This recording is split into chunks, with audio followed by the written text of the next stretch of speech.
এই মসজিদটি ১৬৪৮ সালে নির্মিত একটি মসজিদ, অতি প্রাচীন।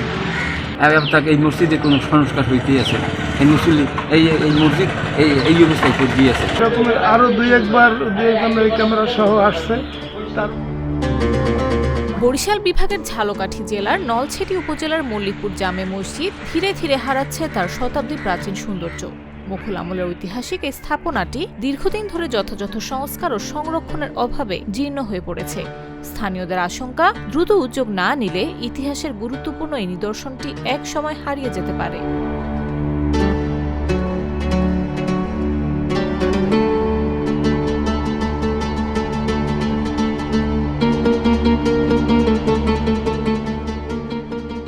নলছিটি বরিশাল মহাসড়কের পাশে কেন্দ্রীয় গোরস্থানের লাগোয়া স্থানে অবস্থিত এক গম্বুজ বিশিষ্ট এই প্রাচীন মসজিদটি।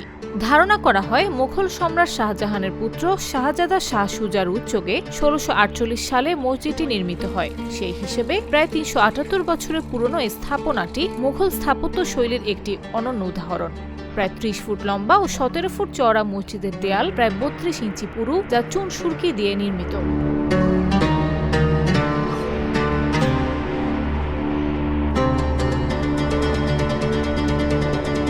মসজিদের ইমাম মুফতি ইব্রাহিম গাজী জানান, মূল কক্ষে একসঙ্গে ১৫ থেকে ২০ জন মুসল্লি নামাজ আদায় করতে পারেন। পরে স্থানীয়দের উদ্যোগে ৩ পাশে বারান্দা নির্মাণ করায় এখন প্রায় শতাধিক মুসল্লি বর্তমানে নামাজ পড়তে পারেন। আমার পিছনে যে মসজিদটা রয়েছে, আমি এই মসজিদের ইমাম। এখানে পর্যাপ্ত লোক হয়, জুমার সময় অনেক লোক হয়, আমরা জায়গা দিতে পারি না। এবং এই মসজিদটা অনেক পুরাতন। মসজিদের সংস্কার দরকার, মসজিদের কাজ দরকার। মসজিদের যত উন্নয়ন হবে এবং যত জায়গা বৃদ্ধি পাবে, ইনশাল্লাহ এই মসজিদে তত বেশি মুসল্লি হবে। এজন্য আমি আশাবাদী, এই মসজিদ যত দ্রুত সম্ভব এই মসজিদের উন্নয়ন দরকার। স্থানীয় বাসিন্দারা বলছেন, নদী ভাঙনে কাছের ঐতিহাসিক সুজাবাদ কেল্লার অনেকাংশ বিলীন হলেও মসজিদটি এখনও ইতিহাসের সাক্ষী হয়ে দাঁড়িয়ে আছে। তাই দ্রুত প্রত্নতাত্ত্বিক জরিপ ও সংস্কারের উদ্যোগ নেওয়ার দাবি জানিয়েছেন তারা। এই মসজিদটি ১৬৪৮ সালে নির্মিত একটি মসজিদ, অতি প্রাচীন। আসলে সংস্কারের অভাবে যেভাবে জরাজীর্ণ অবস্থা এখন পর্যন্ত মসজিদটি আছে।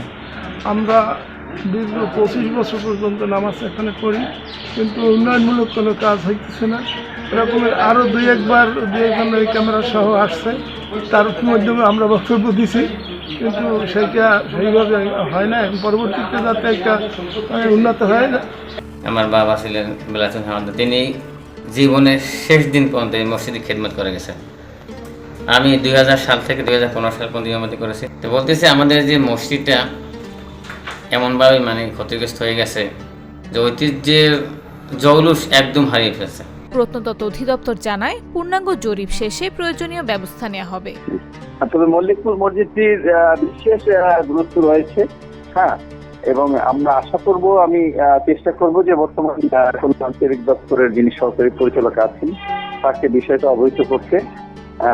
বর্তমানে যিনি রুটিন দায়িত্ব পালন করছেন আঞ্চলিক পরিচালকের, তাকে আমি বিষয়টা অবগত করব ব্যক্তিগত। যেহেতু আমি খুলনা আঞ্চলিক কার্যালয়ে ছিলাম, সম্প্রতি আমি বদলি হয়েছি, তো এমন কাগজের জায়গা থেকে আমি তাদের বিষয়টা অবহিত করব।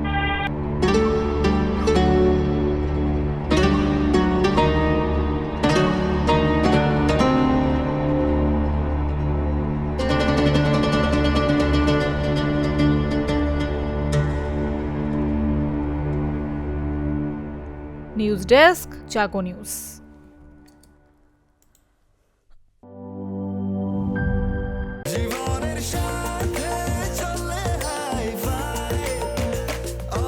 স্বাস্থ্যকর অল টাইম, সব সময় অল টাইম হেলদি লাইফ।